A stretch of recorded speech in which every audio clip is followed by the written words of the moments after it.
que mi análisis es una pendejada, no vuelvas a hablar. Hola amiga, ¿cómo estás? Como sé que probablemente no me conozcas, mi nombre es María, soy de México y espero que este video te guste y te quedes hasta el final. ¿Cómo ha estado su semana? La verdad no sé qué día voy a subir esto. Intenté subir un video los días viernes, pero creo que me di cuenta que no es un buen día para subir videos. La verdad es que apenas le estoy agarrando la onda a YouTube. Hoy traigo un video de algo que estuve pensando y pues quiero compartirlo con ustedes para que obviamente escuchen lo que tengo que decir y me cuenten también qué piensan acerca de esto, si hay algo más que quieran aportar. Recuerden que todo lo que de lo que yo venga a hablar o todo lo que yo diga aquí es para intercambiar ideas, ¿saben? Para intercambiar, para tener una conversación desde el respeto claramente. En este canal no soportamos a la gente que ofende, ¿ok? Entonces, sí, pero si te quedas hasta el final de este video, quiero que me cuentes qué opinas, si estás de acuerdo, si no estás de acuerdo o cuál es tu postura, porque recuerden que todo lo que yo que vengo a decir aquí es para intercambiar ideas entre nosotras, ¿ok? Sé que el título de este video puede ser un poco confuso, pero sí tengo bases argumentativas para hablar de lo que dice en el título. Y es que hace días estaba yo viendo Teresa, sí, Teresa la novela, Estúpida, no vas a arruinar mis planes. y me encontré con mi libro de La campana de cristal. Y mientras veía a Teresa y veía mi libro, pensé en qué tienen en común el personaje de Esther Greenwood de La campana de cristal, escrita por Silvia Plath, y Teresa Chávez de la novela de 2010 del Güero Castro. Sé que se nos puede hacer cómico e incluso absurdo pensar que pueda haber alguna similitud entre un personaje de una obra feminista literaria de las más grandes del mundo y pues una novela de Televisa. Y es que estos dos personajes viven en mundos tan distintos que creo que ponerlos en una misma conversación incluso parece forzado. Y es que yo no estoy aquí para decir que son el mismo personaje en el sentido de que tienen la misma historia, porque no tienen la misma historia, no tienen el mismo punto de partida, pero sí comparten algo en común. Y ese es un conflicto que quizá hasta tú y yo podamos entender. Y es el choque entre lo que dice el sistema que es ser mujer, lo que se espera que sea una mujer y lo que nosotras queremos ser. Y bueno, para propósitos de este video vamos a hablar de las historias de estos dos personajes. Anuncio parroquial, hay spoilers, ¿ok? Si tú no has leído ni el libro ni has visto la novela y no quieres spoilearte, la verdad no termines de ver este video porque sí voy a dar algunos spoilers, pero si no los has visto y no te interesa y no te importa, pues tú puedes seguir viendo. La verdad es que lo hago para propósitos de poder explicar bien el por qué pienso pues lo que estoy diciendo. Vamos a empezar hablando amplia y vagamente de estos dos personajes. En primer lugar tenemos a Esther Greenwood, que es el personaje principal de La campana de cristal, escrita por Silvia Plath. Esther es una mujer blanca estadounidense que vive en la época de los 50 en Nueva York. Esta también viene de una familia pobre, pero ella le atribuye a su inteligencia el poder lograr conseguir una beca para la universidad, conseguir premios y eventualmente conseguir una pasantía en una revista en Nueva York, que es donde inicia esta historia. Teresa Chávez, por su parte, es una mujer pobre, joven, blanca en México del siglo XXI. Y ella, a pesar de su inteligencia, no tiene las mismas oportunidades que Esther. Se avergüenza por completo de su nivel socioeconómico y su historia comienza cuando sale de la preparatoria y tiene que ir a la universidad, pero no puede ir a la universidad que ella quiere porque sus papás no tienen dinero para pagarla. Gerda Lerner nos menciona en la creación del patriarcado Que el patriarcado es un sistema histórico. Tiene un inicio en la historia, en algún punto de nuestra existencia como seres humanos inició y por lo tanto puede tener un final. Ella dice en su libro, si el patriarcado fuera natural, es decir, que estuviera basado en un determinismo biológico, entonces cambiarlo supondría modificar la naturaleza. Se podría deducir que cambiar la naturaleza es precisamente lo que la civilización ha hecho, pero que hasta ahora la mayor parte de los beneficios de la dominación de la naturaleza, lo que los hombres llaman progreso, ha ido para el macho de la especie. Dicho esto, el patriarcado desde que inició no ha sido lineal. Es decir, se ha sabido adaptar a la raza, a la clase, a la época, a la ubicación geográfica, pero manteniendo su lógica central intacta, de poner a la mujer en un lugar de subordinación y castigarla si ella decide salirse de ese lugar. Y bueno, el castigo no necesariamente es algo que podamos ver, a veces puede ser social, económico, político y en el caso de Esther, que ya lo veremos más adelante, interno. Ahora vamos a hablar detalladamente de los personajes para conocer su historia y en qué punto creo yo que se unen. Esther Greenwood, como lo mencioné, es una mujer blanca, joven, estadounidense de la época de los 50. Su historia comienza cuando ella gana una beca para una revista en Nueva York por un mes.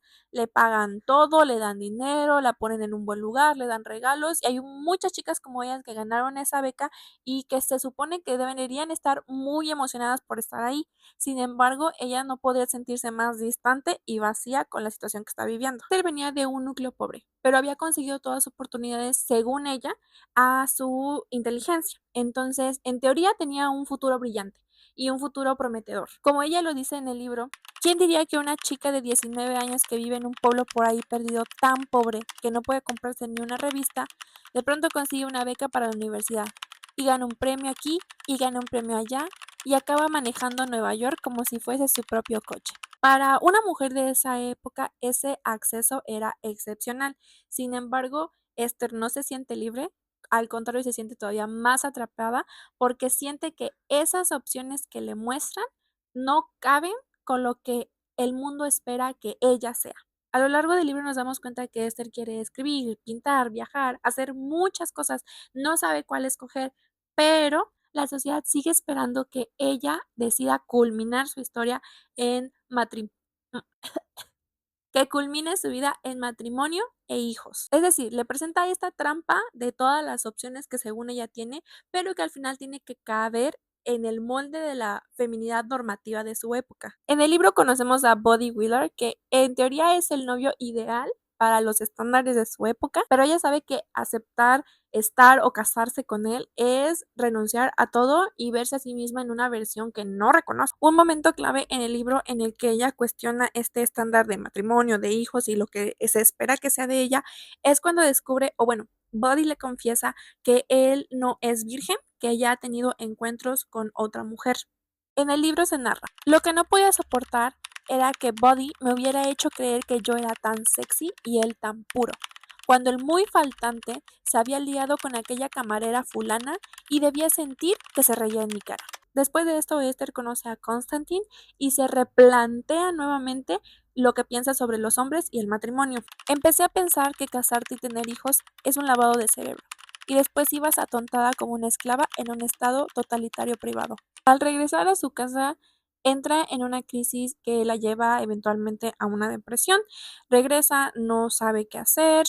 Buddy le escribe una carta y se entera de que se enamoró de otra mujer, o bueno, que está viendo a otra mujer. No logra escribir un libro porque según ella no tiene las herramientas suficientes, empieza a dudar de sí misma, empieza a dudar de todo y entra en una crisis grande porque simplemente no sabe qué hacer. Según ella no podía escribir sobre una aventura porque nunca se había enamorado, nunca había tenido un bebé, nunca había visto a una persona morir y también compara que no podía competir con otras mujeres que a su edad ya habían hecho otras cosas. Debido a su depresión hay un intento de y se interna en un manicomio.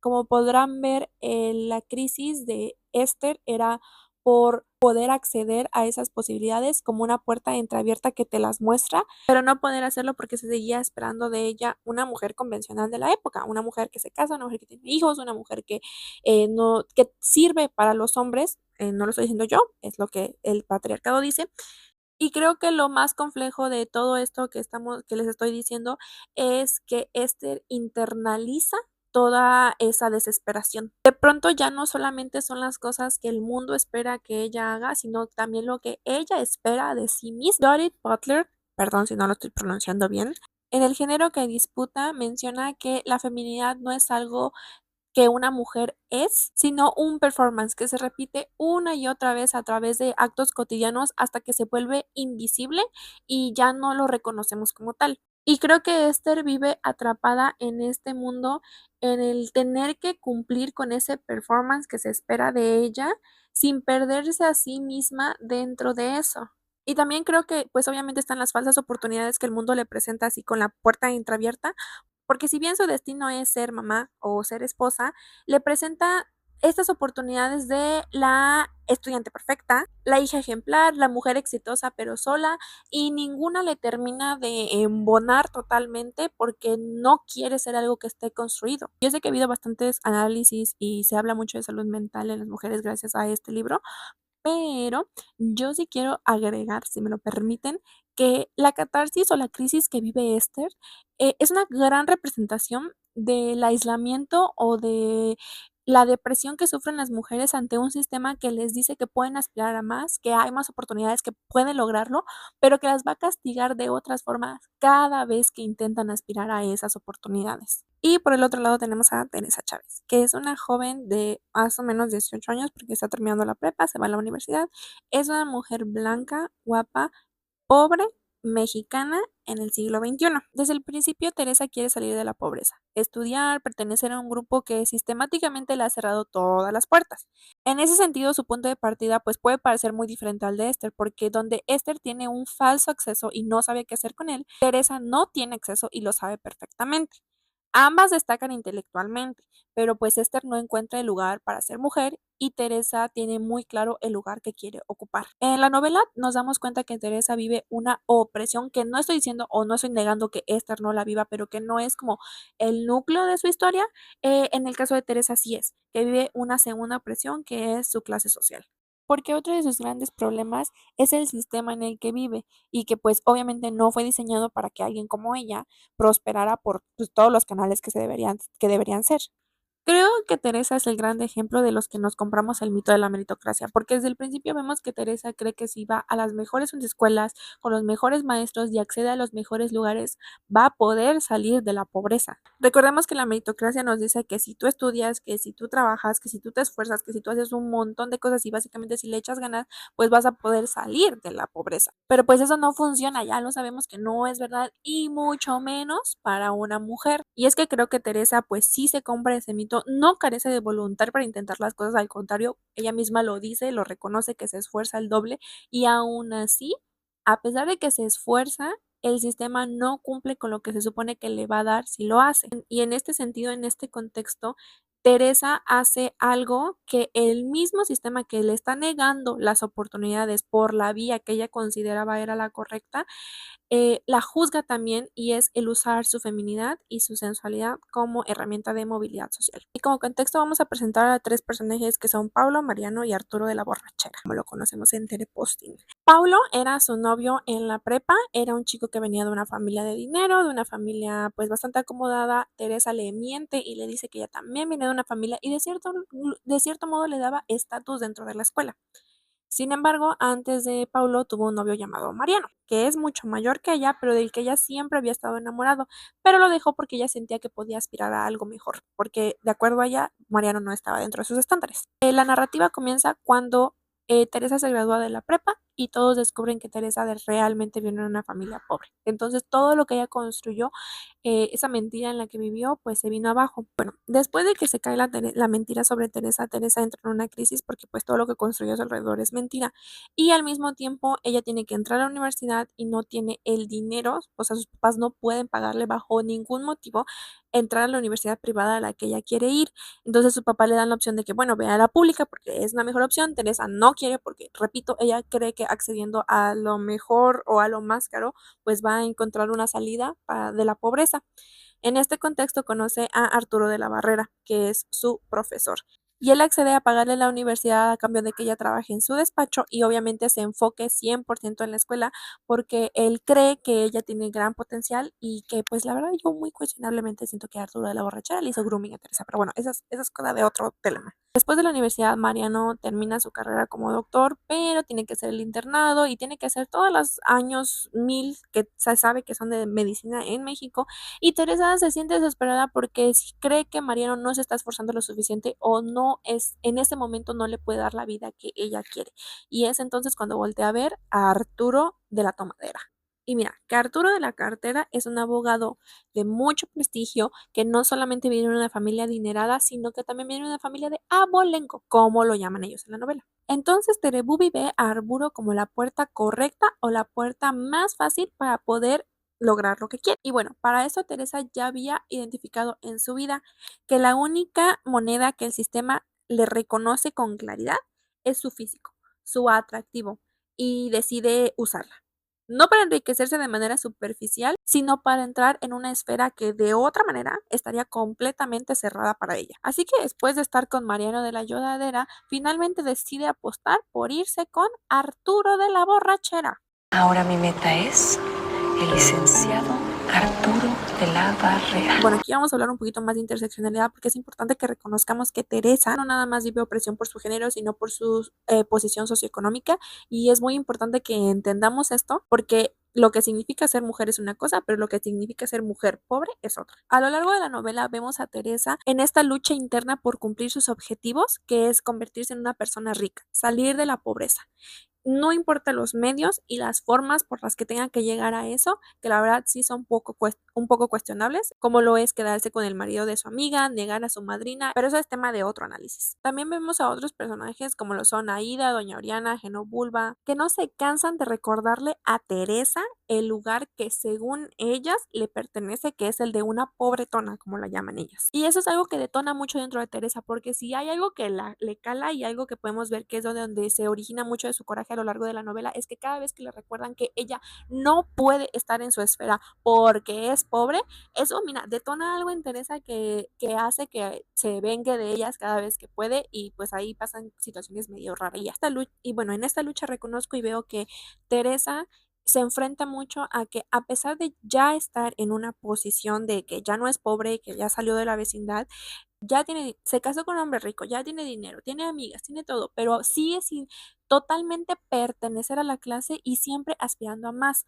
Y aparte entra en un conflicto porque sí, ya logró ser rica, ya logró pues lo que quería, pero una parte de ella se siente vacía porque no tiene el amor, no tiene a Mariano, que es a quien inicialmente ella realmente ama. Y es que el castigo que recibe Teresa al final tampoco es accidental, porque Teresa se queda sola. O sea, al igual que a Esther, le recuerda que si tú intentas salirte del molde, si tú intentas salir de lo que a ti te toca porque así naciste, eso tiene consecuencias. Pero a diferencia de Esther, el castigo no es intencional porque no es como de ella, sino que es algo que puedes ver, y es el hecho de que se queda sin las personas que ella quería o que la querían. Es decir, el sistema que le prohibía salir de su pobreza o que hizo todo para evitar que ella saliera, le mostró un camino que fue Arturo de la Borrachera, y después la castigó por tomar ese camino, que en realidad era una trampa. Especialmente si tú comparas que al final de la novela Mariano de la Lloradera también sale de la pobreza, y es que aquí Aída, que ya les mencioné en el personaje,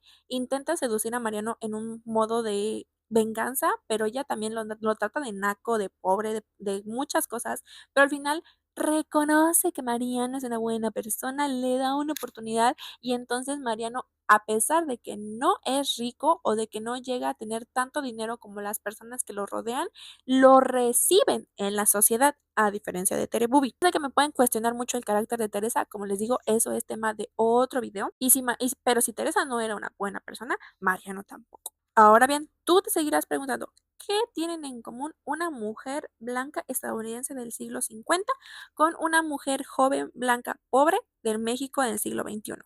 Oigan, aquí me di cuenta que dije siglo 50 y no años 50, así que solamente quiero hacer la aclaración de eso.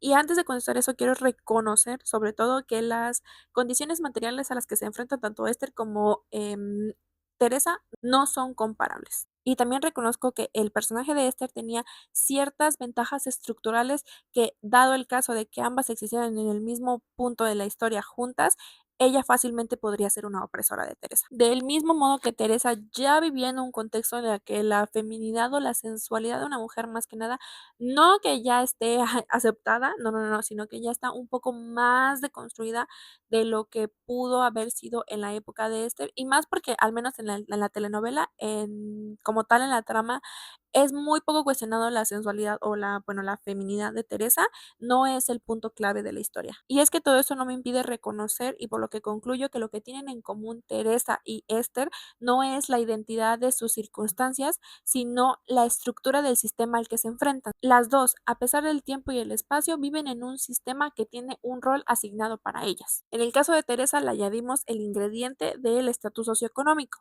y que las dos pagan un precio por intentar salirse del molde que ya está diseñado para ellas. Y que el castigo que tienen Yo no lo reconozco como castigo, yo no lo llamo castigo, pero esa es como, al menos en el caso de Teresa, es la enseñanza que te dan, que tienes que pagar un precio por eso. Como les mencioné que Jodie Butler decía que la feminidad es un performance, en el momento en el que Esther decide no casarse con Boyle o simplemente no casarse con nadie, rechaza ese performance que se tenía esperado para la mujer de los años 50. En este caso, Esther no solamente está tomando una decisión personal, está interrumpiendo un performance que el sistema necesitaba que continuara. Lo mismo pasa con Teresa, cuando decide no conformarse con la pobreza que se le asignó desde que nació. Es decir, ambas interrumpen el guión y ambas son castigadas por hacerlo. Pero aquí hay una diferencia muy grande y que es en cómo ellas viven ese castigo que le están dando. En el caso de Esther es interno, o sea, en el caso de ella vive una crisis emocional, o sea, todo es como hacia adentro, internaliza mucho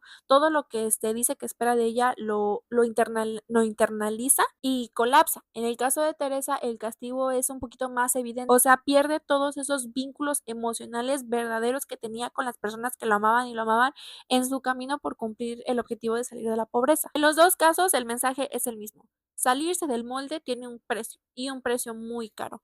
Yo sé, como dije, que aquí me pueden argumentar que pues el Teresa, la pérdida de sus vínculos fue por decisión propia, porque sí hizo cosas muy cuestionables, pero todas las cosas cuestionables que hizo, lo único en lo que ella pensaba era en salir de la pobreza. Y aquí es donde quiero aclarar que Esther y Teresa no son iguales porque vivan la misma opresión o porque sean la misma persona. Reconocer la interseccionalidad entre estas mujeres es bastante importante para hacer este análisis, pero reconocer esa diferencia no cancela el hecho de que el patriarcado no necesita ser idéntico en tiempo y espacio para seguir oprimiendo a las mujeres de la misma manera. Porque sé que Teresa vive ciertas capas de opresión que Esther no puede reconocer, del mismo modo que Teresa no podría reconocer ciertas capas de opresión de Esther porque pues no, que no son la misma mujer y ser mujer no es una experiencia lineal, o sea, cambia dependiendo tu raza, tu clase, tu contexto, tu ubicación geográfica, un montón de cosas. Pero reconocer esta interseccionalidad, reconocer esta diferencia no cancela el hecho de que el patriarcado se va a adaptar